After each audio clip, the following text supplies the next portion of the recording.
नमस्कार मित्रहरू, मैले चाहिँ आज घुम्न जाने क्रममा यो आज अद्भुत एउटा धुपीको प्रजातिको बिरुवा देखेँ, जुन यो हाम्रो दक्षिणकाली काठमाडौँ दक्षिणकाली मन्दिरको यो पार्कभित्र पर्दछ र यो बिरुवा चाहिँ करिब 20-25 वर्ष पुरानो हुनुपर्छ जहाँसम्म मलाई लाग्छ।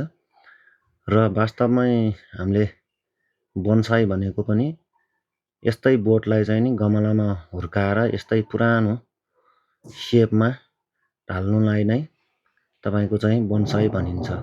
र देख्न सक्नुहुन्छ साथीहरू, प्रकृतिले हामीलाई कति राम्रा उपहार दिइरहेका हुन्छन्।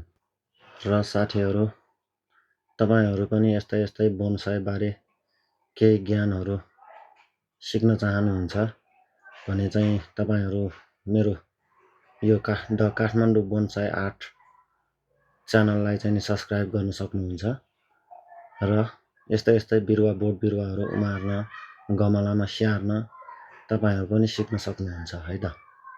यो देख्न सक्नुहुन्छ, एकदमै अद्भुत मैले चाहिँ आज यो एउटा बिरुवाको एक किसिमले दर्शनै पाए भन्दा पनि फरक पर्दैन। र म धेरै समयसम्म त्यो पार्कमा एकदम निहालेर यो बिरुवालाई हेरेरै बसेँ केही समय।